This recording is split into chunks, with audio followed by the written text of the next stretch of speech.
jungle where the juggle to a dribble. But now you're queen of slobber and you're crying in the middle of a gobby Benihana. Hatchy, hooky, hooky, so look at you go. Reading around the collar, heavy petting of the shoe. You're reading Kumisanga on Wonder Woman with Madonna.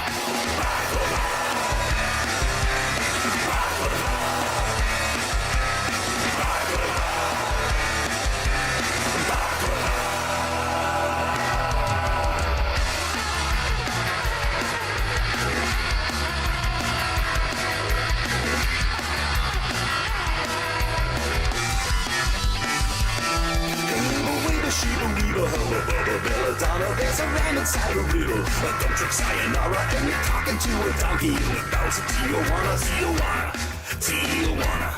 And you run, and it goes and it grows. You tie a line to Baltimore and hang out all your clothes. It shakes and it wiggles like a drunken weeble, like a weeble.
And it's cured.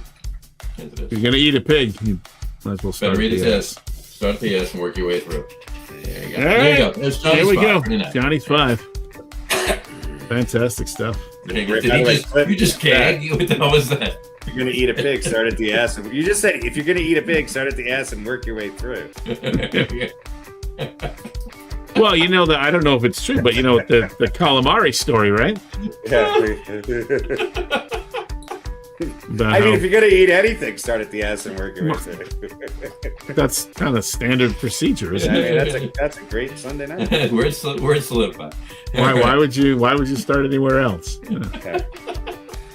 Get on with the podcast. Start at the S and work your way through. Yeah, that's our philosophy. They just have to figure out which one of us. It only took us an hour and 27 minutes to get to something good.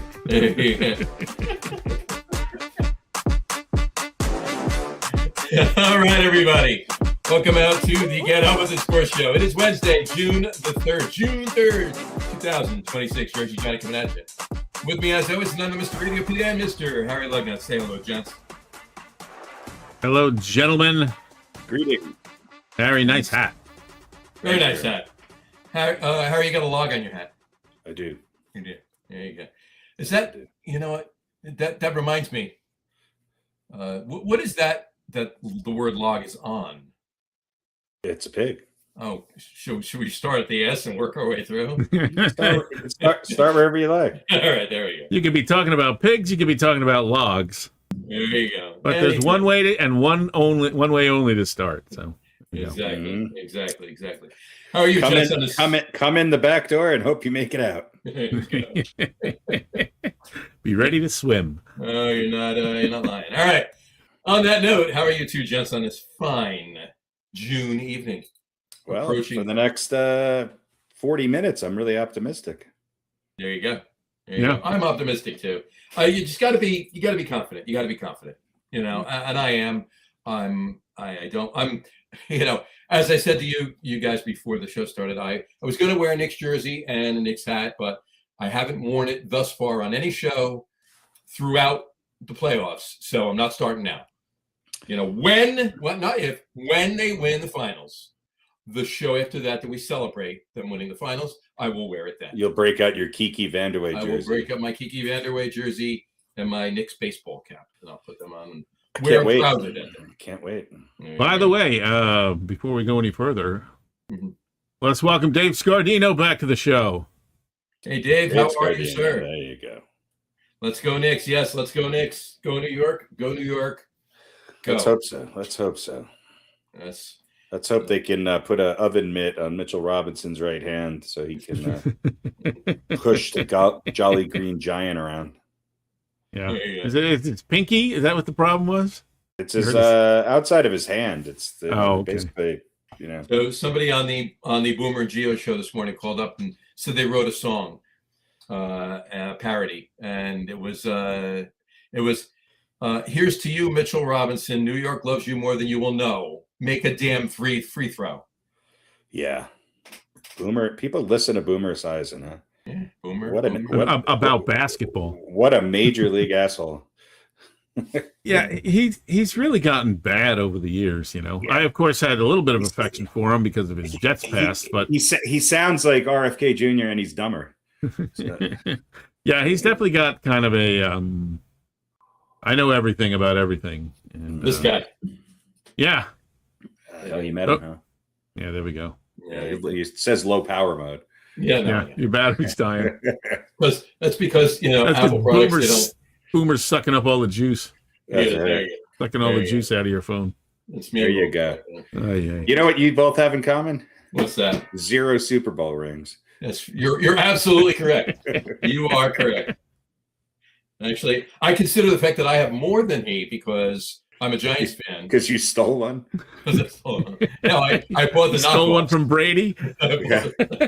He's got plenty to spare. You stole one from Pepper Johnson one night in Weehawken. Now he gave it to me. It's a bar bet. He lost. All right, so let me obviously look. You guys are both Knicks fans, so obviously you're happy about how the Eastern Conference Finals turned out. But give me your thoughts about the conference finals in general.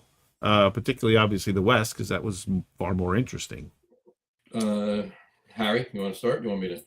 Well, I mean, look, I think the Knicks. I'm gonna pour some whiskey while you talk. I think the Knicks and Spurs are the two hottest teams right now. I hope this layoff doesn't hurt them. I hope we don't have Game 1 of Cleveland again. But this is even worse. This is a longer layoff. By one extra day, I think. If you look at it from a competition standpoint, San Antonio has played a much tougher level of competition and beat the reigning champs on the road in a Game 7 to get here.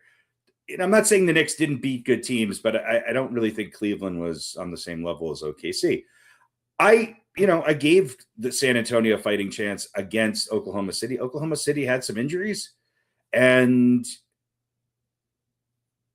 San Antonio found a way. San Antonio found a way of making SGA work harder for his points. And really, if you look at it, he had two great SGA type games out of the 7. So that was the success. So my concern going into this is, are those defenders on the, Cassell and Harper and all of these other guys, are they deep enough and are they good enough to get Brunson off his game? I don't know. I think that Sam Cassell and Derek Harper. Yeah, well, they're both Harper's from Ron Harper's son. Right. Here's the thing. I think San Antonio outcoached Oklahoma City. I think not putting Isaiah Hartenstein on Wembanyama more consistently didn't work.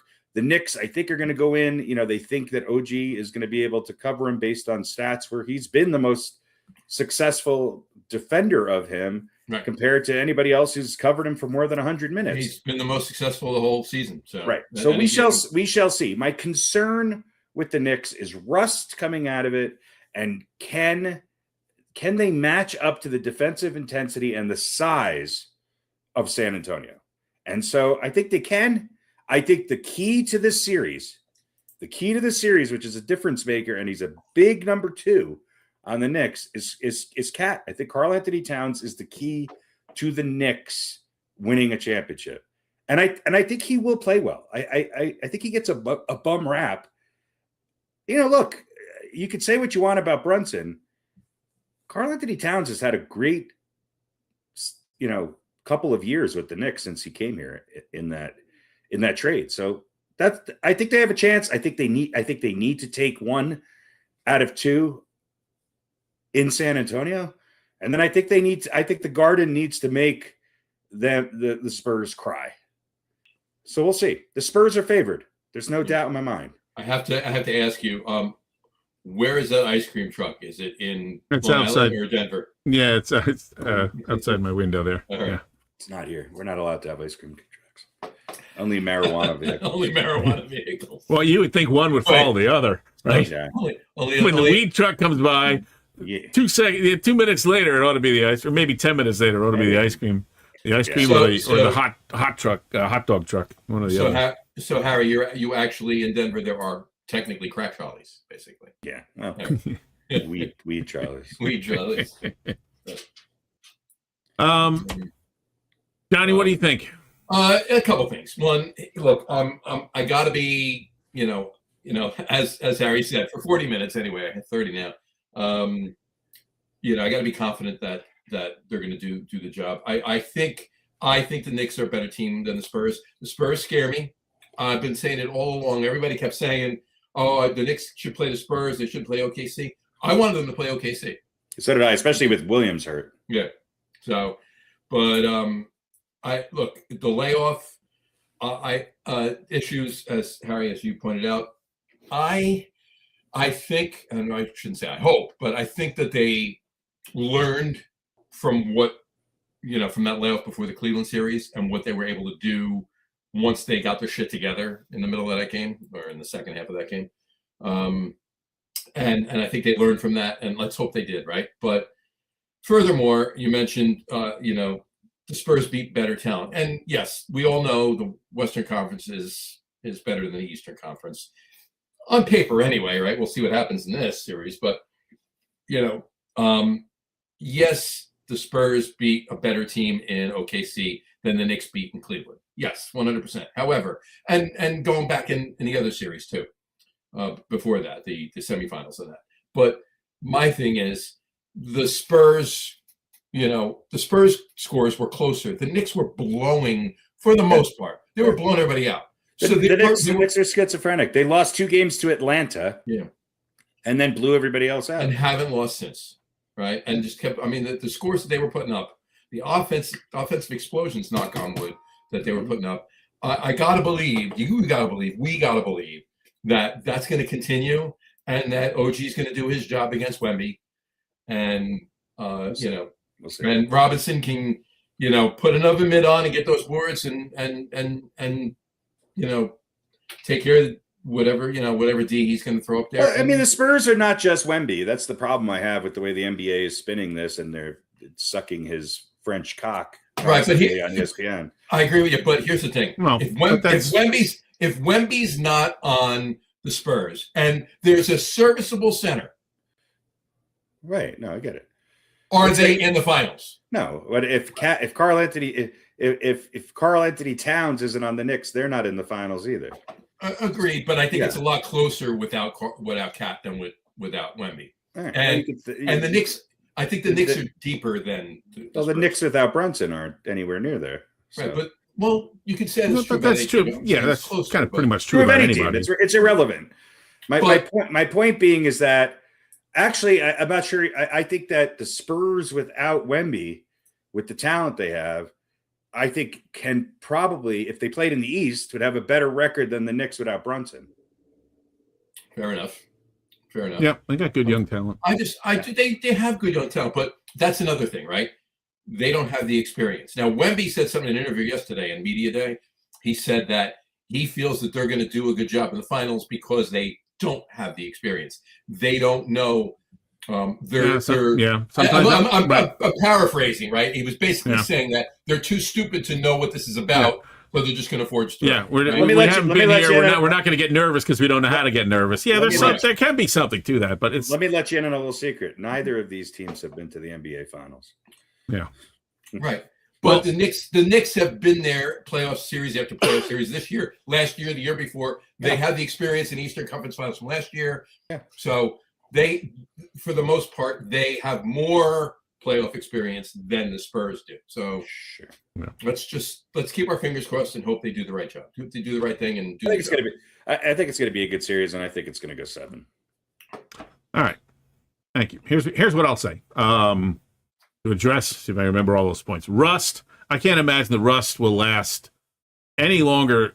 I don't even think it'll last past the first half of game 1 for the Knicks. They're too good. But certainly I don't imagine they're going to be rusty past the end of game 1, even if it goes that long. So, I don't think that's an issue for them. I'm going to say about the conference finals in general, if you are a Knicks fan, if you are a Cleveland hater, if you are a Spurs fan, or you are an OKC hater, that last category ever growing these times, then these were great conference finals. If you're the average NBA fan, they were both duds. Well, because no game was close. Well, no, they both had a great game 1, right? Especially the Knicks and Cavs. True, that was historic. After that, I think the average margin of victory was, more than 20 points in the East. And the 5 games in between game 1 and 7 in the West, it was somewhere around like 15 or 16 or just went back points. And forth. Just went back and forth. So, and game 7 got close, but really wasn't. Yeah, look, game 7 was the Spurs would get ahead by double digits, and then OKC would get back to 5 or 6. They couldn't quite get over the hump. Yeah, they couldn't quite get over the hump. But here's what I think. You know me, I love my conspiracy theory. So here's what I think. Tell me if you guys agree with this, but I think the best case scenario, the best story for the NBA is the Knicks championship. I think that's the best story for them. Historic team, haven't won in 85 years or whatever it is, 53 or something like that. More than half a century, and the old guard returning to glory. And listen, the Spurs, they're young, they're good, they got the future face of the league. LeBron can't stick around forever. Steph Curry can't stick around forever. It's going to be SGA. Brunson is not young. It's going to be SGA and Wemby, whether we like it or not. These guys are the future face of the league. So you got the old guard. I love that when we talk about the NBA, no one ever mentions the best player in the league, but that's okay. Who? Just a center who averaged a triple-double this year. But anyway. Oh, okay. Well, yeah. But Jokic he's sort of in between. He's not quite old yet, right? But he's not young. He's not pushing 35, I don't think, but he's getting there. No. So, but yeah. But he's never going to be the face of the league for whatever reasons. The NBA is not going to embrace him, and and it's a shame. I agree with you. It's a shame. But that's a great matchup, I think, for them. It would have been okay against OKC. That would have been fine. Because you would have had the defending champs and the two-time MVP and everybody who hates them now because of all the flopping and stuff. But I think this is the best story. And the other thing I think is after the sweep in the East, the NBA powers that be, which means Vegas, was determined to make sure the West went 7 games so the Knicks would get rest. And rust be damned, they'll shake it off. I think that was because just the way the games, there were bad calls going both ways, but it seemed like when the Spurs won, the game was called a little more fairly, and when OKC won a couple of their games, they got some big time help from the refs. So I think the NBA had an agenda, and it came true for them. And now I think they got, again, either team from the West I think would have been a good matchup in their minds, but I think this is the young and old thing. But I'm really interested to see what they do. They've addressed tanking, right? Adam Silver has addressed tanking. Whether that works or not, we'll see. But they still have the flopping issue. And if they don't do something about the flopping issue before the next season, I think you're going to have a lot of fans going into it distressed and disinterested in the NBA as it currently exists. Just have the entire league watch the 1993, 92, 93, 94, 95 Eastern Conference Finals, and that should be the new rules for basketball. Gary Payton and the Davis brothers come in and show you what's legal and what isn't legal. Yeah, well, I do like the idea. And then we'll see just how fucking good SGA is when he's flat on his ass. I don't believe, because I've heard people say, without the calls, he's not really that good. I don't think that's true. He's really good. I think he's good, that but he needs to play a different brand of basketball. Yeah, he doesn't need to flop. He dives on the floor. Yeah, but it's smart. If you're going to get the calls, then he's the best. He's the best guard in basketball. Yeah. Without a doubt. I don't disagree with that. But I do like the idea they're kind of kicking around, or at least speculating about, these things become penalties and it becomes kind of cumulative, like you get a certain number of techs or whatever, and then you get suspended for a game, So maybe they'll deal with it, maybe they won't, but tighten up the traveling and let him play. Yeah. Actually, let me pull up the chat here. Let's see what Dave has to say. Victor's going to do what he does.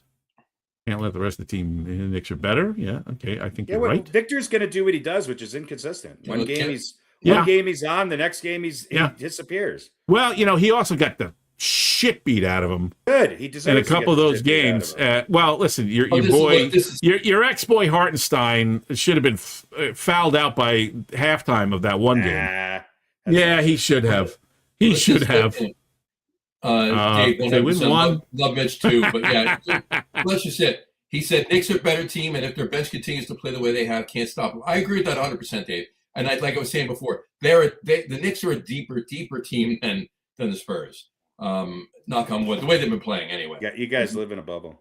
Dave is calling it for 6 at the most. Here's what this series is. My call, and Harry already said 7. My call is they win game 1. They win tonight, but they win it. They win it in 6. Yeah, we'll see. I think it goes 7. Just to me, whoever wins, it's going 7. To me, the fact that there's a couple people outside of New York rooting for the Knicks, this series to me is the equivalent of the first time the Red Sox went to the World Series and won. What was that, 2004? 4? Yeah. 3 or 4. They came back and beat the Yankees and then went on to win. And, you had some people actually rooting for Boston, like myself. And then I fucking regretted it. I hate to let you in on a little secret. The rest of the country hates Knicks fans. So, but aren't there Knicks fans all over the country though? There are, but in general, the country, there's some sentiment towards the Knicks as a sentimental pick, which I don't think ever would have happened even back in the 90s when they were playing. So I think they have that going for them. I think there is a groundswell of saying, okay, this is New York. I mean, let's win something before Clyde Frazier is gone. I got to tell you this, and based on what you're saying, I was talking to a Sixers fan the other day, big Sixers fan, not another a hating on other teams Sixers fan, odd Sixers fan to begin with, right? But big Sixers fan nonetheless. Number one, he's actually rooting for the Knicks. Yeah. Okay. Number 2, and you'll appreciate this, Harry. Before I started asking him, and before I even finished the sentence out of my mouth, he said there's no way Embiid deserved that MVP a few years ago. It should have went to Jokic. Oh yeah. Look, and this, people forget, we love to forget about other players, and it's like the thing with Embiid is that he's a really good player, and if he's healthy, he could come back and have another MVP season, and we could be looking at the Sixers in winning the East. Mm-hmm. So I think this is the time for the Knicks. Do I think that they'll be good in the future years? Yeah, for a short period of time. But everything is lining up for them, and it seems inevitable. But they have to beat the Spurs. They do. And the Spurs were the second best team in the NBA this year. They were number 2 seed in the West. So, and that's why they're favored. But my question to you is, the team that played all season, is that the same team that played in the postseason? You know, on the Spurs or on the Knicks? In the Spurs and the Knicks. I think both teams are better now, and that's saying a lot because they both had pretty good years. I think the Knicks are higher than they were. Right. More right. like more of a gap than the Spurs increase. Yes, without a doubt. But the Spurs started from a higher spot, and the Knicks, there was a portion of the season there where we didn't know where it's going to go. I think the Knicks are deep. I think the key to the Knicks wasn't their offensive outburst. I think it was their defense. But it's a little easier to play defense against James Harden and score against James Harden when you're down by 30 than it is going to be against the Spurs team. Trust me. I hope you're right. I hope the Knicks win in 4 or 5. But I watch a lot of Western Conference basketball. They're winning game 1. This Spurs team they're winning is 3 really and 4. good. They're winning game 1. They're losing game 2. They're winning 3 and 4. They're losing game 5. They're winning game 6. You heard it here. There we go. Yeah, listen, the Spurs probably, I mean, they were, I think, 13th in the West last year and didn't make the playoffs. And they all said, the biggest improvements of a huge improvement. That's probably going to draw some fans. And but it's the Spurs MO. They have these lucky years where one of their stars gets hurt, and then they pile on draft picks. Well, right. Duncan, they sucked, and Robinson played together. Yeah, and they tanked Kawhi, 1 year. And, Kawhi and Duncan played together. Yeah, and they got they got those 3 high draft picks. But for the Spurs, there's also something of a if the Knicks win, it's a return. It's a return to glory. Let me just clarify what you said there, Pete. They got high draft picks and chose wisely with them. Yes, they did a good job with the draft. Look, the Spurs are a great organization. That's what I was going to say. They've been one of the most, other than the Bulls and maybe the Golden State Warriors, I would say they've been one of the more naturally successful teams over the last 2 decades. And the fact that they did it with guys who you can't really say anything bad about, with Popovich and Robinson and Duncan and Kawhi and Ginobili, and they filled in well. They got the most out of veterans who people wrote off. It's a formula. They did it for years, and they were really good at it. They had Bruce Bowen, who was one of the great defenders. This team is similar but younger and less experienced. They don't have that veteran presence. Yep. I do think that'll help the Knicks. The thing that concerns me about the Knicks is that I hope that they find a way of not allowing the Spurs to force Josh Hart to shoot 3-pointers. That's all.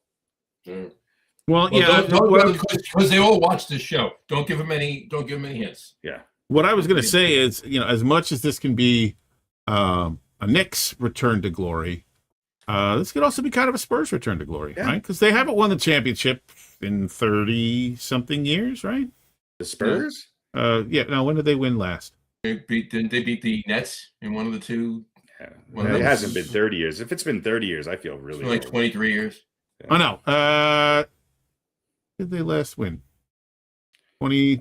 I don't think it's been 30 years. 2012, somewhere around there, right? Was it didn't they beat Miami one year? They beat Miami. Yeah, they beat Miami. Yeah. They beat Miami. But yeah, I mean, the years with the Nets were 20 plus years ago. But my point is 2014. And then before that, 2014, 2014, and before that was 2004, 2003. And then before that was the Knicks in 99. Yeah. But they've got like 5 championships over the span of. Well, Duncan has 5, yeah. I mean, the organization. So this is not a team that won 1 or 2, and now, it's. That's what I'm saying. They've been one of the most successful basketball organizations out there. So it's 12 years since their last title. But so this could be a return to glory for them. But a return to glory is not after 12 years. A return to glory is after 53 years. That's a return to glory. Okay.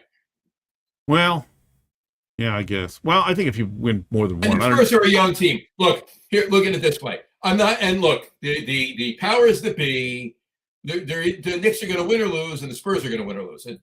We'll find out in the next 2+ weeks, right?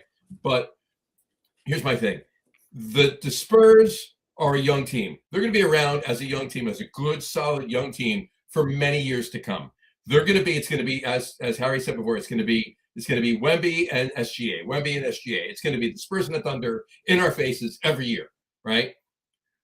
the Knicks have a very small window, and so and I'm not just saying that. Oh, let it be fair, and the Knicks should win. This is the Knicks' time.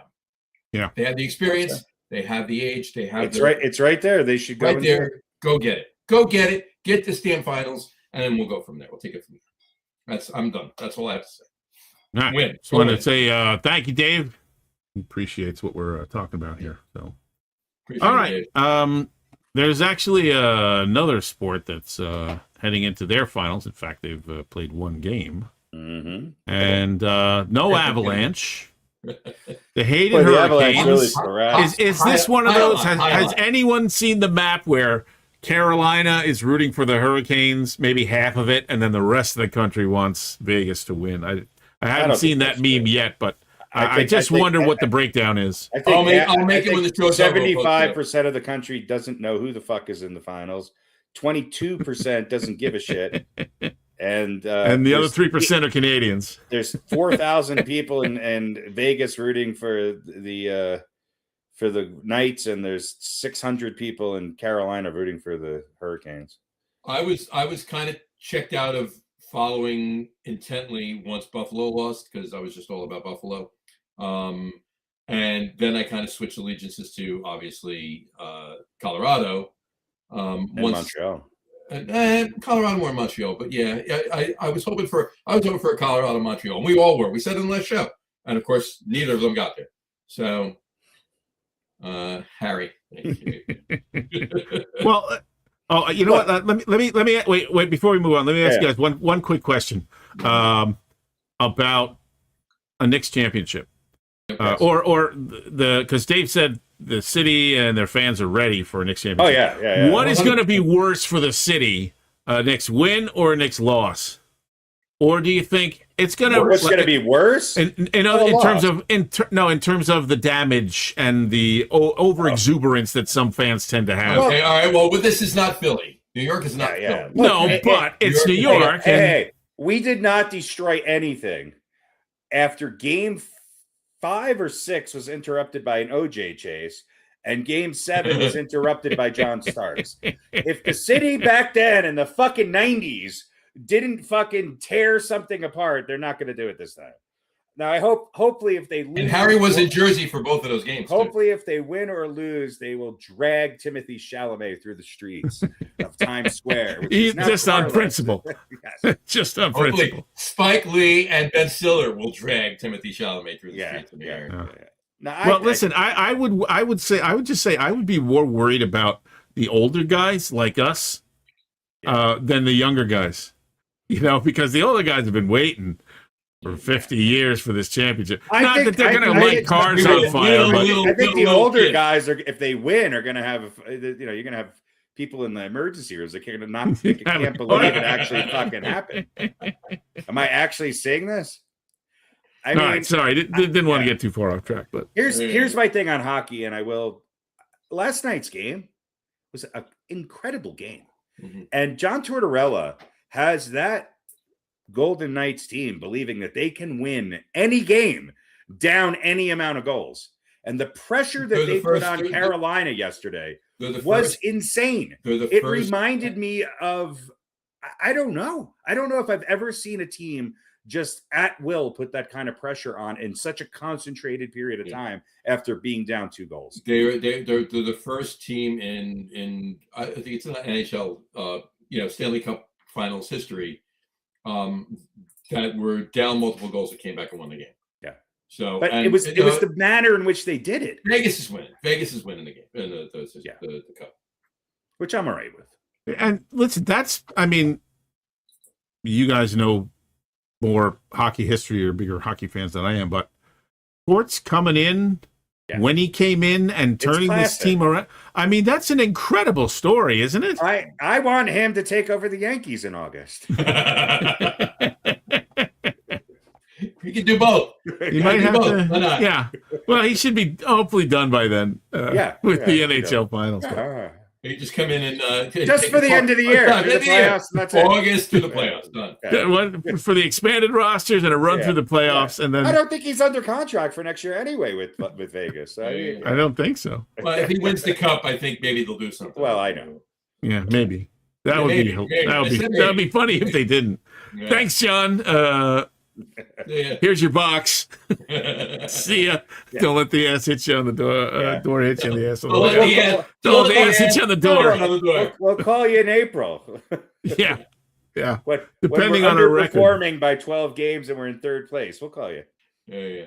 So we like Vegas. You want to pick number of games? I know they're up by 1, but I think this one's going to go 7. 5. I think it's 6 or 7. It's just the nature of these. Hate Carolina, but they're Carolina really. not I mean, bad. Both teams are really good, but Carolina's going to win 1. Carolina win the next. Carolina win. Game I think 2. Carolina's going to win 3. I think it's going 6 or 7. I think it's 5. I'll take 6. Mm. I'll go. Johnny, take 5. I'll take 6. Harry, you can have 7 if you want. All right. There you go. All right. There we go. Yeah. That's pretty much all we have to say about hockey, right? Yeah, I think that covers it. We'll I mean, it's like I said, Vegas winning the cup in the next show. All right. yeah. Well, like I said, when there's just 1 or 2 games going on, Mm-hmm. we roll. We roll. That's right. All right, so let's move on to our next favorite sport and our next favorite segment.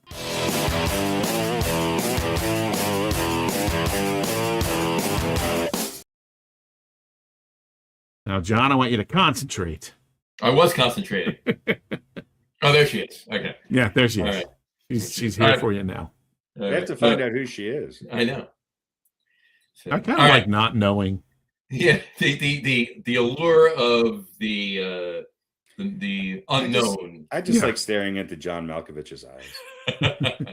As long as you don't like staring at Jim Carrey and a pair of. Is that who that is? Yeah, Jim Carrey. Jim Carrey. Yeah. No, I'm more of a Malkovich guy. There we go, Malkovich. I just always remember that Bill Hader when he's interviewing John Malkovich, he's talking like John Malkovich, and John Malkovich says, "I don't talk anything like that." And Bill Hader says, He said exactly like that. And then he calls his friend over. Yeah. They're laughing about it in Italian or whatever. Yeah. No, that was something different. That was. Oh, is that something different? Yeah, it wasn't the Vinny Viducci show. It was, Oh, okay. It was him. Yeah, doing you're a right. Malkovich You're right. But look, the John Bon Jovi episode of the Vinny Viducci talk show is my favorite thing, other than Bill Hader's Al Pacino orders a mattress. Yeah, that's 1 and 2. That's 1 and 2. That's 1 and 2. You're But right. the Vinny Viducci.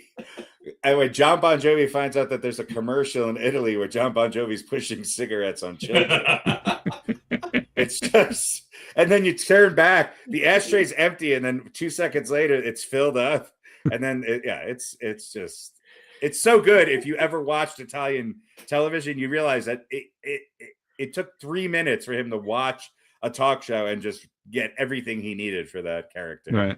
Yeah. That's great. Oh, that's fantastic. All right. So today's just a quickie. Yes. It is just a quickie. Here we go. All right. All right. Who is the only active NFL player ever to be Active a great active now? ever in NFL Okay. history? Who is the only in NFL history? Who is the only active player to be your grandfather? Brett Favre.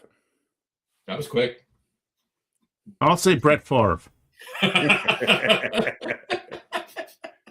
Yes, it was Brett Favre, 2010. 2010, his daughter. How do I know that? I mean, Yeah, you pulled that right out. I mean, that was. Yeah. No, yes, Brett Favre, 2010. Yeah. All right, everyone, say hi to Vanessa. Hey, Vanessa. She's joining us. There we go. So true, Howie. We were jamming, yes. There's a hi, Vanessa. There you go. Hi, V. There you go. Hi, right. V. Yeah. Yeah.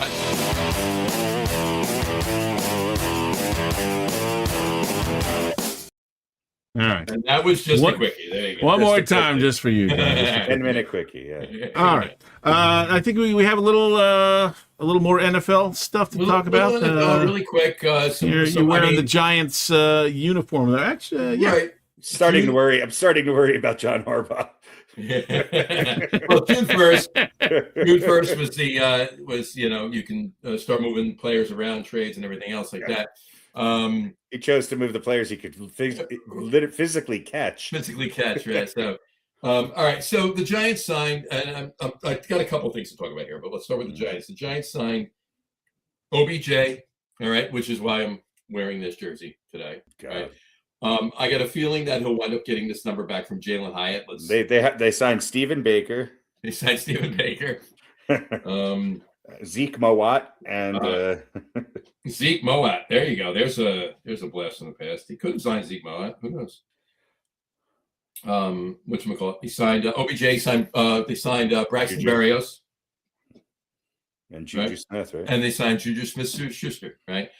I saw a report today, and obviously it was BS. As soon as I saw it, I knew it was. They're like, "Oh, Kenny Galladay is coming back to the team too." Like, Kenny Loggins is going to come back. Kenny Loggins would be more likely than Kenny Galladay. So when you're done pontificating, I have a question for you. All right. I just wanted to say if they did sign Stephen Baker, there you go. I just wanted to throw that out there. There you go. Yeah, John. Pictures of John with strange New York sports figures. Yeah, Stephen Baker. There you go. They all look so happy in those photos. There you go. That's because how could you not be with the fucking big goon next to you? Right, exactly. They love me. All right. So anyway, OBJ, Braxton Berrios, Juju Smith-Schuster. Look, they're not all making the team. The Giants are going to carry 9 wide receivers. All right. So they'll all make the team at some point. They'll all make the team at some point. Right. Well, maybe practice squad. Right. But here's the thing. Like, I'll be honest with you. My thoughts. I'll give you my thoughts, and then you can tell me your thoughts afterwards. Yeah, my thoughts on OBJ. I'm not even going to talk about Braxton Berrios and Juju Smith-Schuster. It is what it is with them. But OBJ, I've heard so many people on radio talking to me. I've been talking to people.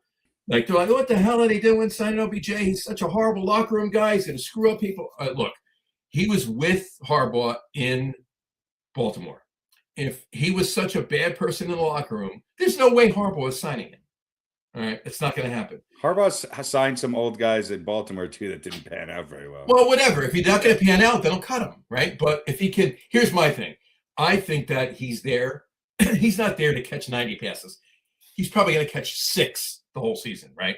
He's there like a third down slot receiver, right? At best. He's there to help Malik Neighbors get over what he was in that stage of his career. I hope so. I hope you're right. That's and mentor him. That's what he's there for. All right. I believe Harry, what were you going to say? Yeah, here's 2 things. We're talking about OBJ, right? We are. And the Giants and the New York media is talking about OBJ, and the national media is talking about OBJ. And who are they no longer talking about? OJ. Yeah, OJ and Jackson Dart. So this was a move to get Scatterbo to change the news narrative. Cycle, the narrative.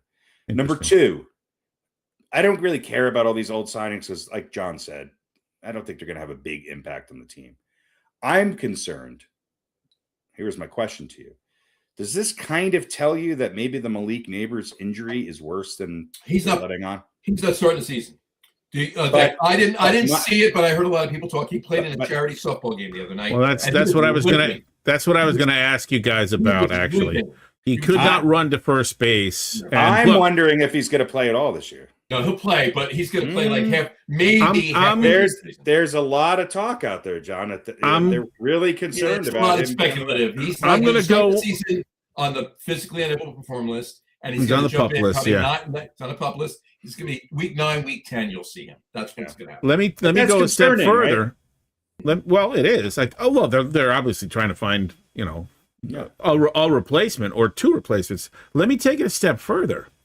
Because with the softball thing, that's obviously bad press, and it's a dumb thing to do, right? Yeah. Hell of a lot dumber than going out on a boat. Speaking of OBJ. Oh yeah. Right, going out on a boat, and the day before the Super Bowl or whatever. Is this maybe a Giants? Maybe not Super Bowl wild card game. Well, still no. But my point is, it's a stupid thing to do because he's hurt, right? Right. Yeah. And if you want to go to the game and sit and be there, that's fine. But don't, go up and hobble down the first base line. But my point is this maybe the way the Giants are sending a message, because this is not the first sort of speed bump, let's say, that we've had with Malik Neighbors, right? Big, great receiver. Or any of the Giants. Or a lot of right. But there's been a little bit of a diva complex there, as there often is admitted. So is this the Giants' way? Is this the Giants' way of saying, hey, man, we can bring in lots of other people, and if you don't get serious about playing for this team and getting healthy, well, if you don't get serious about getting healthy, then we'll find somebody who really wants to be on the field. I don't think they want to get rid. I'm not saying I think they want to get rid of him, but this might be a way that they kind of send a message. Yeah. I don't think it's that, but I hope you're not right. But that's interesting.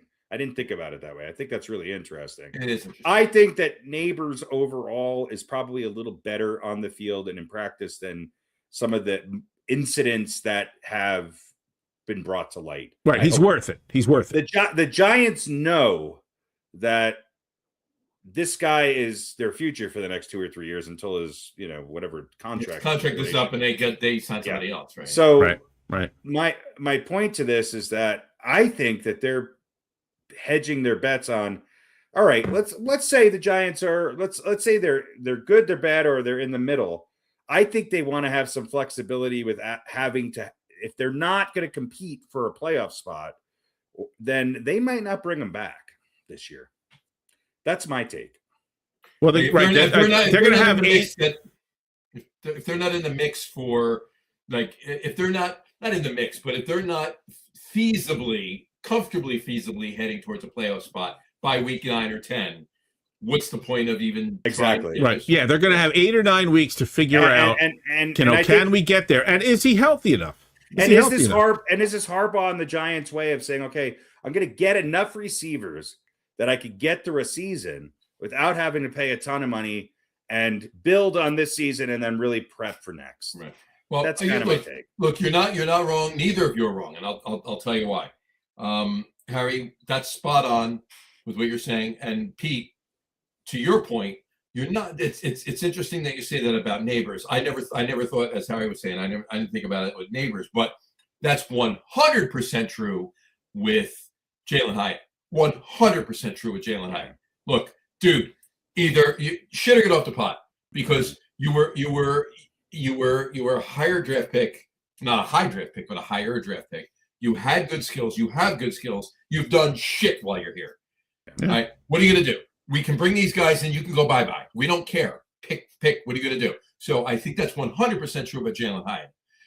I don't think it's as true about Malik Neighbors, but it's a good idea. I think the Malik Neighbors thing is more what I'm thinking about OBJ mentoring him and getting him, stopping him from that, moving towards that diva. Yeah, get rid of those speed bumps before they happen.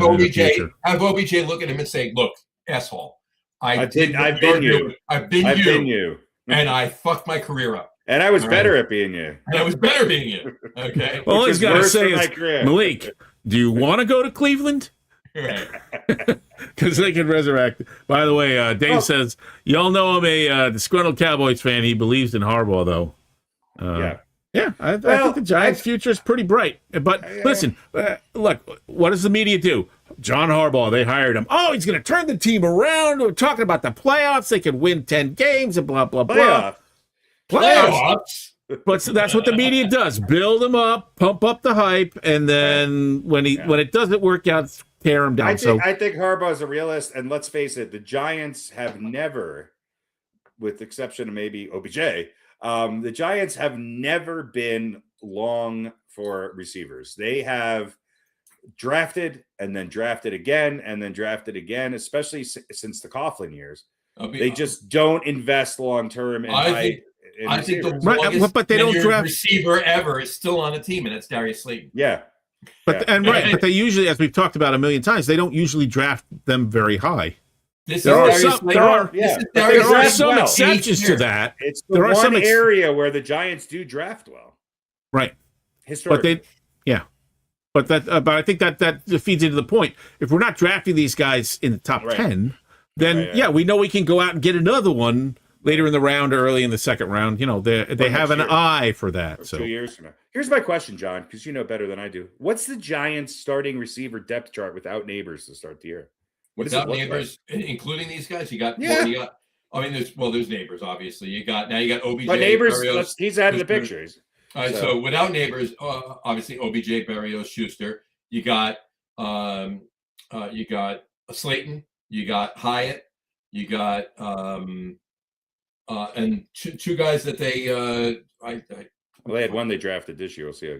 One they drafted this year. Yeah, the guy they drafted this year, and then two they traded for, just free agents they signed back in March. Yeah.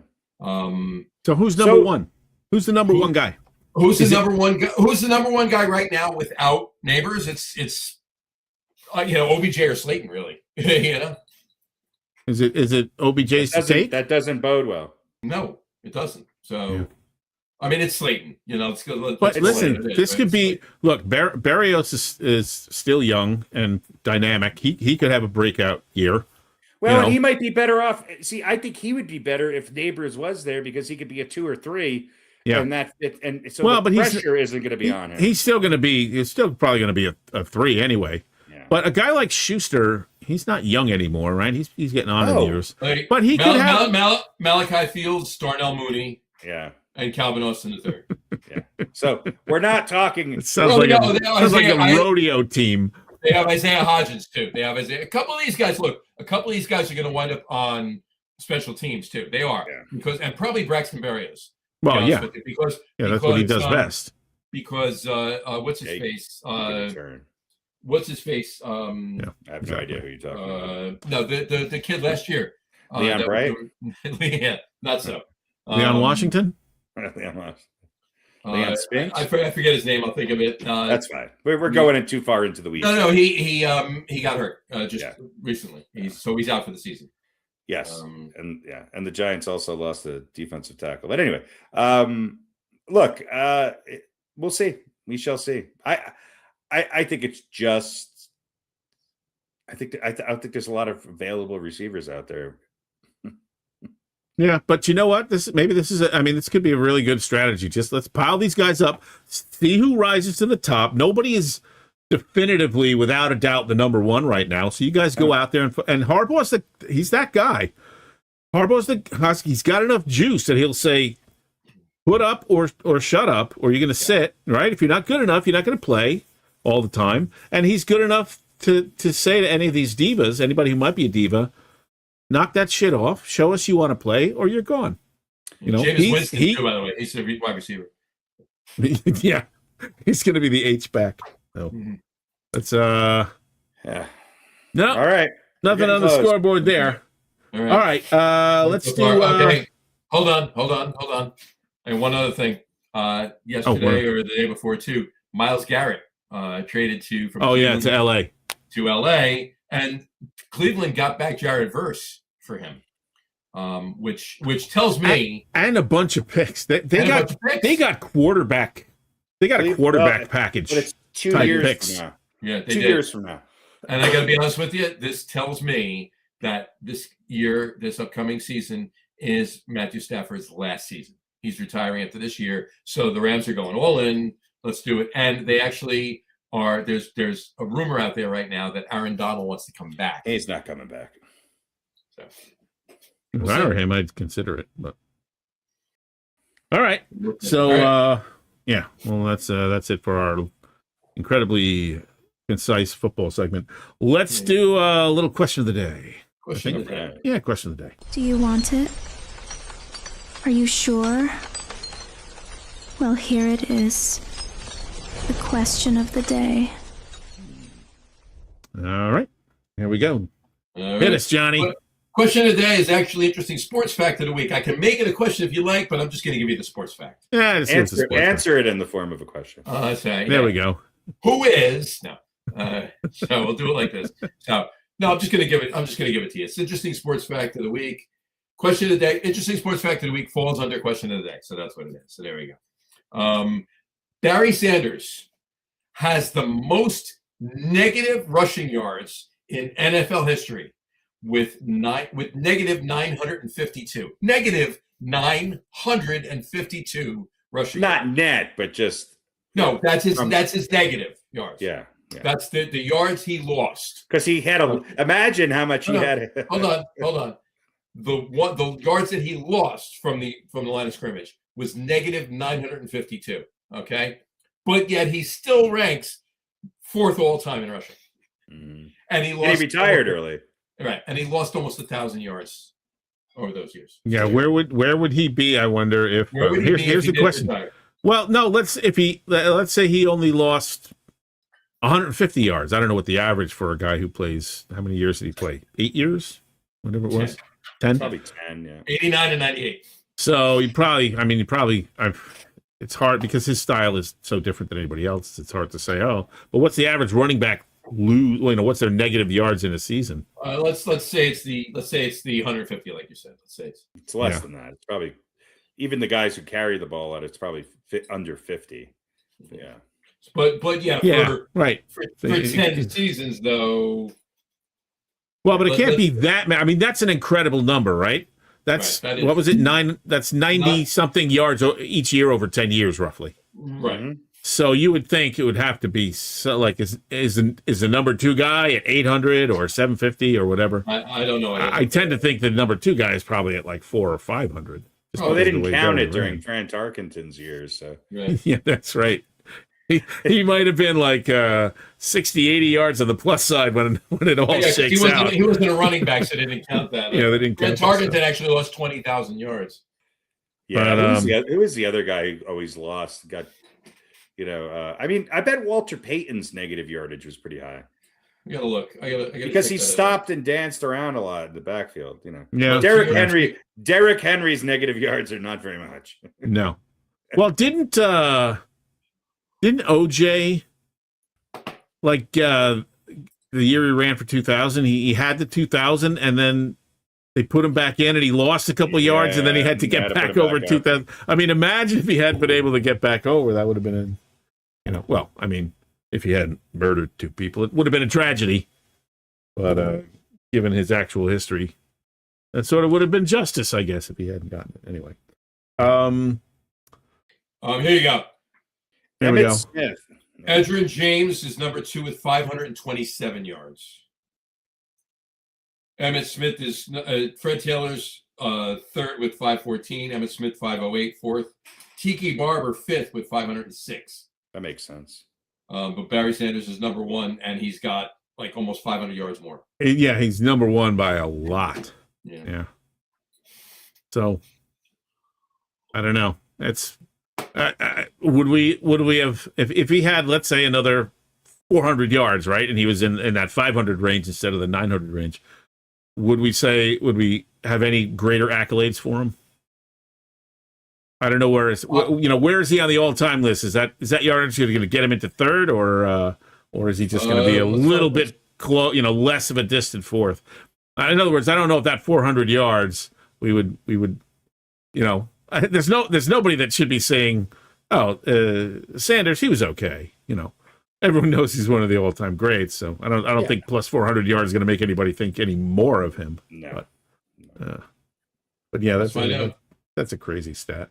That's a crazy stat. All right. Okay, Barry Sanders is 4th with 15,269. Frank Gore is 16,000 even.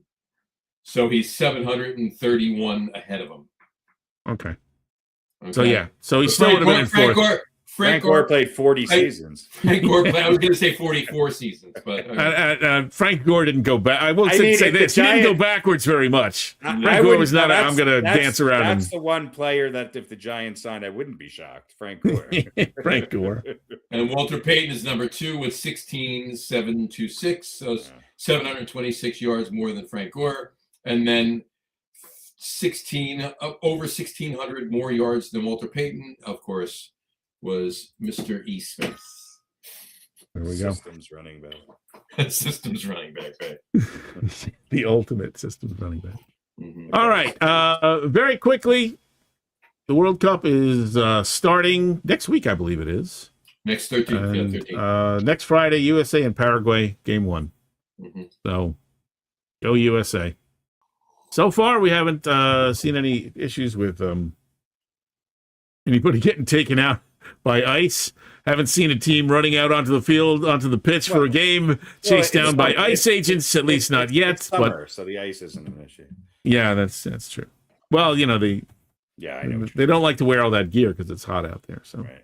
But I'm looking forward to. Of course, I gotta say, I've seen the documentary about the '94 team is all over TV now, and it's just like team. the U.S. team in '94. U.S. team from '94, yeah. The soccer team, the women's team. You mean? No, the men's team. The men's. What happened in '94? They World Cup. They made The World Cup was here in the United States, so the host team, but they did better than they'd ever done before. They did. They actually gave. What was that? What was that? I keep forgetting his name. Tommy something. He was Tony Miola. Tony Miola, yeah. Tony Miola, He was from Kearney. So is John Harkes and Tab Ramos. Yeah, and he went up kicking for the Jets, didn't he? Tony Miola. I don't think he actually made the team, but yeah. So I saw all of those guys. I played Little League with those guys. I saw all of them play in Italy in that World Cup. The one before it, whatever the year. The one before it, 90. Yeah. No, 91. 90. So, 90. Yeah, it's a really good documentary, but it's even as a soccer fan, I don't want to watch it more than once. So I don't want to watch it at all. I don't need to watch it. I was there. Look, it's the world sport. It'll never be mine. No, and it'll never get embraced in this country. No. At least not until like football and basketball burn themselves down because of gambling. And I don't think that's a long shot at best, but there's nothing football can do that will keep people from watching football on Sundays. Football is the perfect sport because it's mostly, now we know it's on almost every night now, but it's primarily concentrated to one day a week. It's on Sunday when most people are off, and it's centered around going and drinking, which, that's why it's so popular. It's the ultimate social sport. It is. Yeah. And you really only have to pay attention to when the game starts and when the second half starts. Yeah, there's not 162 games. Right. Only an idiot like me sits at home on a Wednesday night in June and yells at his phone because Garrett Cole can't fucking beat a team with a winning record. Which is a shame that you have to yell at your phone and not your TV. So. Well, it's because I'm sitting here talking to you, Gagoots. Yeah. Well, look, we'll be back in 2 weeks, and maybe we'll have some playoff stuff to talk about. It's possible. Well, we'll have something to talk about. If we don't, it's just baseball. I think we'll have a lot to talk about. It's just we might not have a champion yet. I think we'll. I said 6, right? But we could have 2 champions by the time the next show comes out, right? I think we'll have 2. I think we'll have I think World the Knicks, Cup champion. The Knicks will. No, we won't have a World Cup. No, I think the Knicks will be. Knicks will be the champs, and Vegas will be the champs before our next show. So that's going to leave baseball, the WNBA, and the World Cup. And highlight. Don't forget highlight. I'm taking the summer off. Yeah. There you go. Do I have? I guess I got to add a highlight player to this graphic. Our next show is not in summer, so there you go. Not yet. It's not. Not yet. The one after that is. Unless we postpone for a week, which we've done 17 or 18 times. So, all right. Anybody got anything else? No. Let's go watch the game. Let's go watch it. Let's go watch it. You guys watch it. We're good. See. All right. Knicks are up 12-7. It's over. Forget about it. It's over. Goodbye, everybody. Yeah. By the way, the only running back to ever average over 100 yards a game, Jim Brown. Yep. Yeah, and he left early too. He left early. He left earlier than Barry Sanders did. Well, they fucking made him play. They made him play in Cleveland in the winter. Yeah. Cleveland, the career killer. He wasn't that good. He was just angry. He's just mad. All right. See you in 2 weeks, everyone. Thanks for coming on, Dave. Vanessa, thank you as always. Absolutely. And spread the word. Friends. Like us on all those, apps. Like us on all the apps. Like us on all the socials. Please, thank you. Subscribe. All right. Follow. Tell your friend about us. Yeah.